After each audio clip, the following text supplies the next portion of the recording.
Hello everyone, welcome back to our channel Misty's blog. তো অনেক দিন পর তোমাদের সঙ্গে শেয়ার করতে চলে এসেছি রথের একটা ব্লগ। তো আই হোপ তোমাদের ভালো লাগবে। তো ব্লগটা তোমরা অবশ্যই দেখতে থাকো, আর ভিডিওটা ভালো লাগলে লাইক কমেন্ট অবশ্যই করতে পারো, আর ইউটিউবে দেখলে পারে অবশ্যই চ্যানেলটা সাবস্ক্রাইব করে দাও।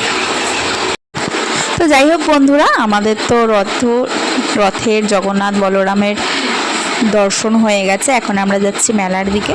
তো মেলায় পৌঁছেও গেছি, আর এখানে প্রথমেই মামাম চলে এসছে এই জলপরীটা দেখতে।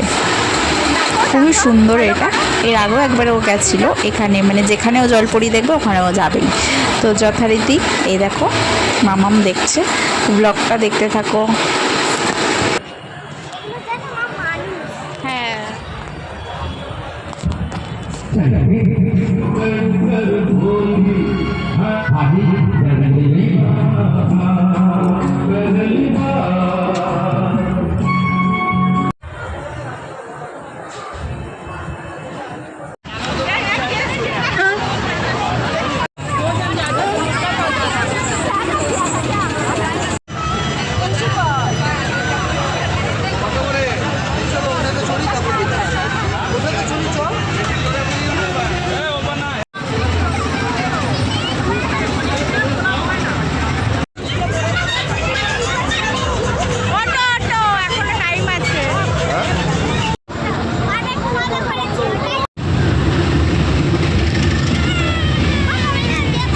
তো যাই হোক মামাম অনেকগুলো রাইড ওঠার পর আমরা তিনজনেই উঠে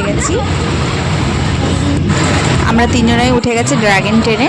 তো যথারীতি ওটা উঠে আমরা এখন চলে এসেছি দোকানে, কিছু কসমেটিক্স নিয়ে নিয়েছি। এবার মামামের এই আইসক্রিমটা খুব ফেভারিট হয়েছে, মানে পছন্দ হয়েছে, আমরা ওই আইসক্রিমটা নিয়ে নিলাম। ডেকোরেশন যেহেতু করেছিল তাই এটার দামটা একটু বেশি ছিল, অনেকটাই বেশি, আমাদের অনেকটা হাই লেগেছে, কিন্তু টেস্টটাও খুব ভালো ছিল। তোমরা গেলে অবশ্যই ট্রাই করতে পারো।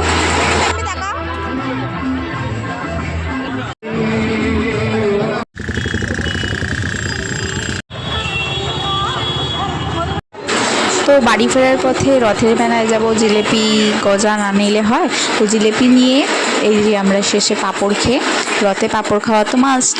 তোমরা কে কে পাঁপড় খেয়েছো অবশ্যই কমেন্টে জানিও। তো যাই হোক আমরা একটু ফটোশ্যুট করে ছবি টবি তুলে রথ দর্শন করে বাড়ি ফিরে এলাম। তো আজকের ব্লগটা কেমন লাগলো কমেন্টে অবশ্যই জানাতে ভুলো না। দেখা হবে খুব শীঘ্রই নতুন একটা ব্লগের সাথে, আর এই ব্লগটা অবশ্যই জানিও কেমন লাগছে।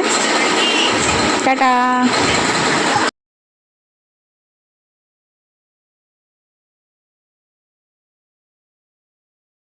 तेरे कल में हूँ, आज मैं हूँ, मैं तेरी सांसों के साथ।